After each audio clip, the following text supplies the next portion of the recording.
So what I have here is your typical Craftsman lawnmower, and I've got another one over there for parts that I will be robbing them from if this thing proves to be worth putting some work into. First I need to get it started, see if it runs, but it definitely needs a few things. Aside from a carburetor and an air hat, which I just pulled the air hat out of the hoard, I am going to paint that with some red spray paint, make it look a little bit better. And we're going to definitely give this thing a good cleaning.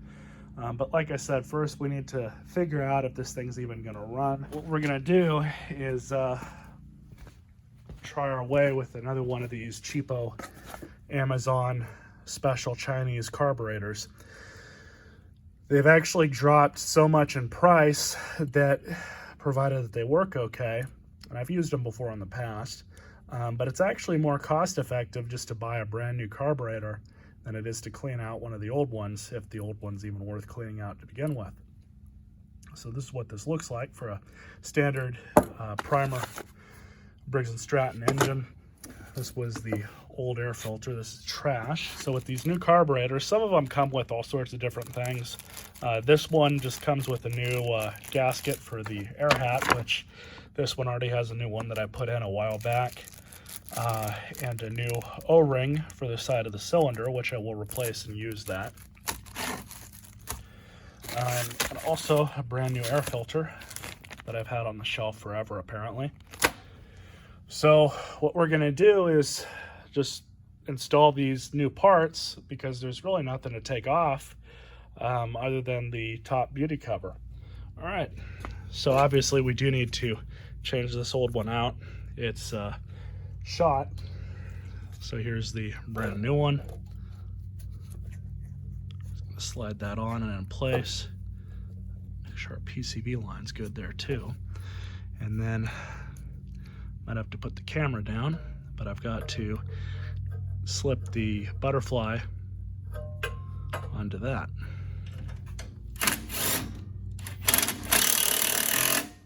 Like I said, I did have a good one in the hoard. So I'm just going to pop this old one off.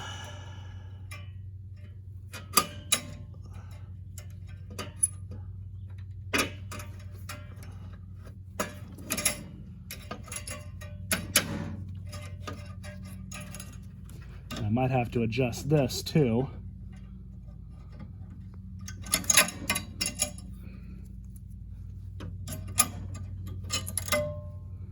Yeah, this spring was all rusty and nasty anyways, so I don't really mind changing that out.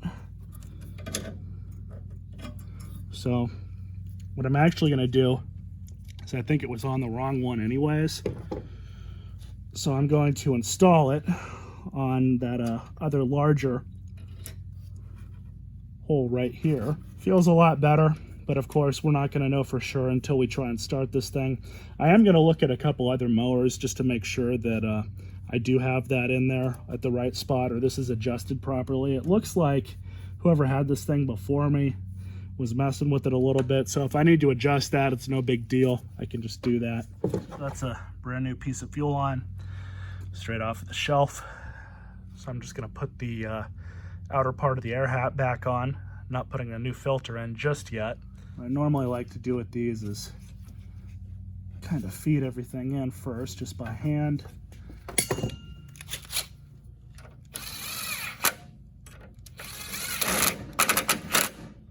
And I'm kind of watching it go against that flange of the side of the carburetor, just to make sure everything goes in okay.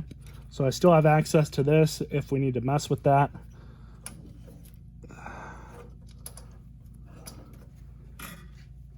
So what I have to do now is put some oil in it. There's 18 ounces of oil. Have the dipstick, make sure there's just a little bit of a speck there. It's not really enough for me to worry about. Happens.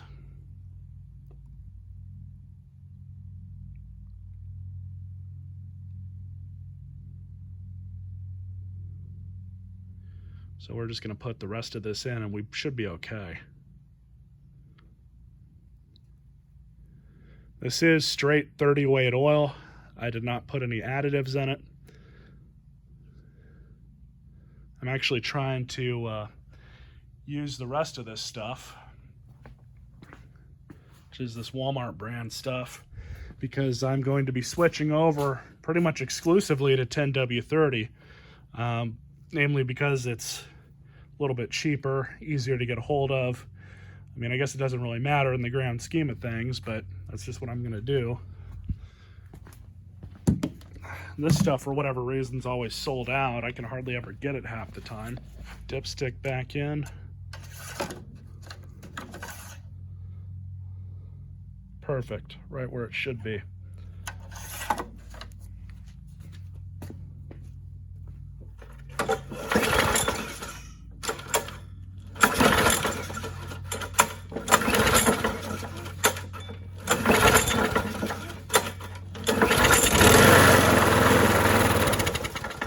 That's promising.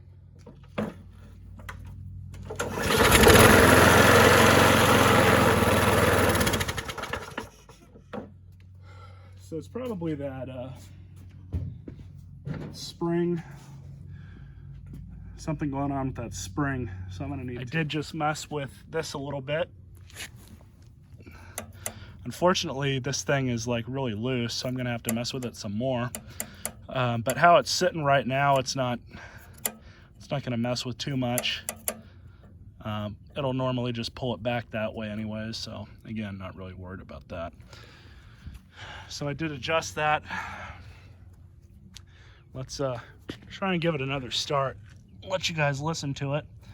It sounds like something's out of balance, possibly a flywheel key issue, but I'll let you guys hear it first.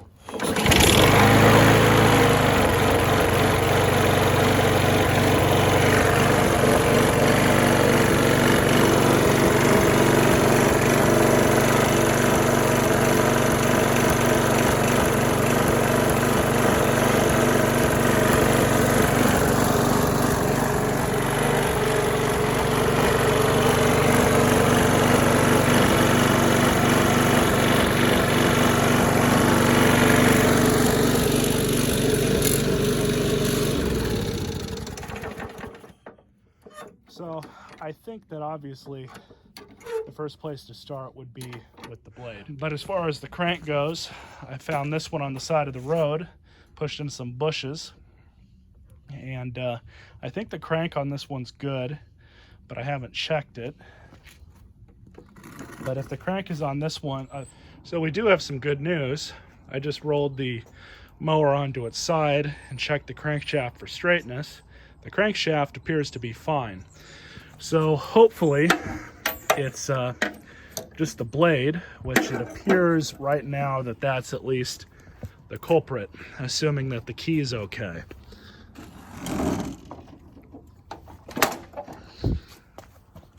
You guys can see how chowdered up this blade is. It's really obvious that there's some vibration issues going on. Good old steel-toed boots for the win.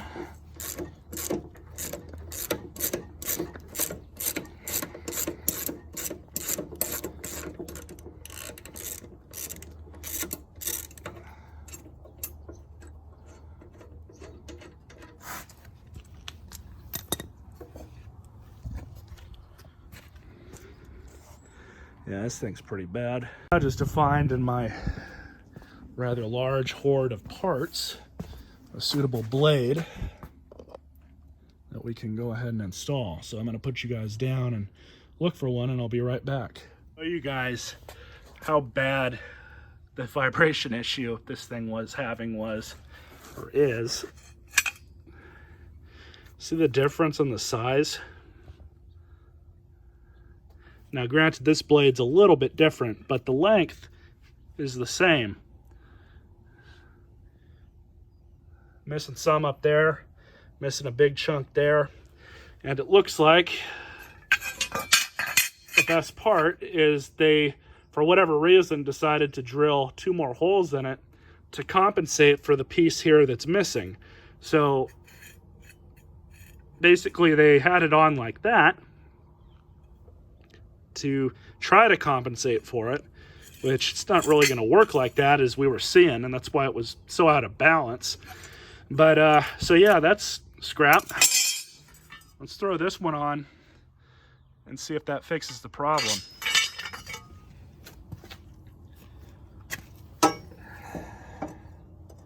I might actually have to replace this whole adapter, but I'll make sure that this is a good blade first before I do that.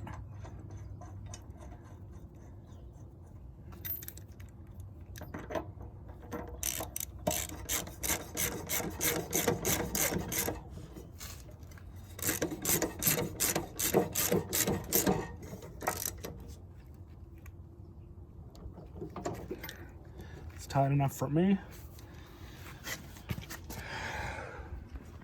Get her right side up and see what happens. All right, a couple primes.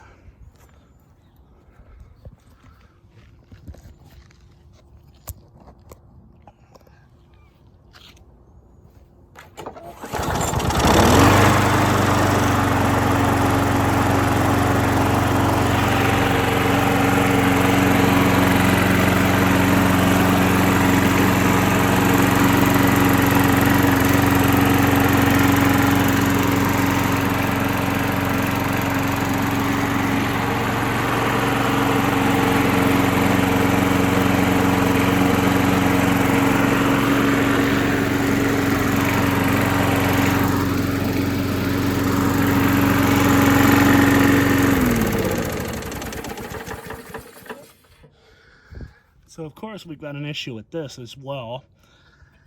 So I might have to pull that spring off of the other one.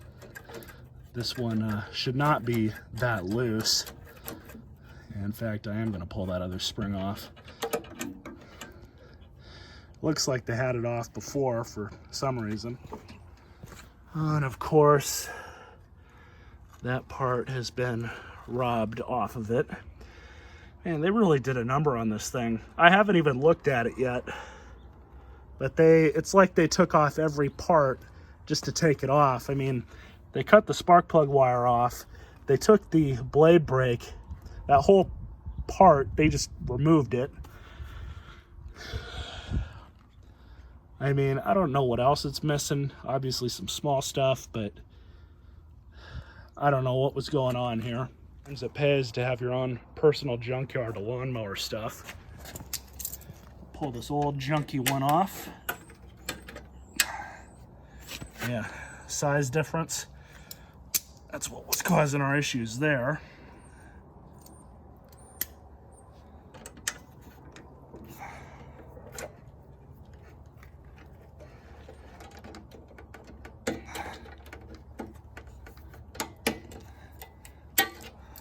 Go. Oh yeah, perfect. All right, so the last part of this video, put the new air filter and hat back on, one-handed of course. There we go, not too bad. So what I ended up doing was I did not use that old handle, but I did use the hardware off of it to fix up this one. And this thing is working fine. I've got that bail bar stop here on. Doesn't really need to be done. But we can take it back over and give it a start.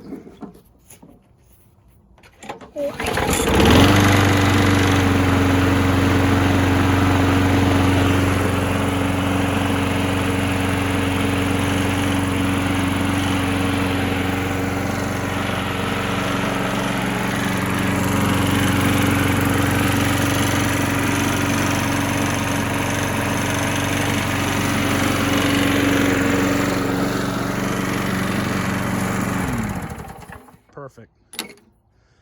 So you guys will see a part two of me after I've cleaned this thing up.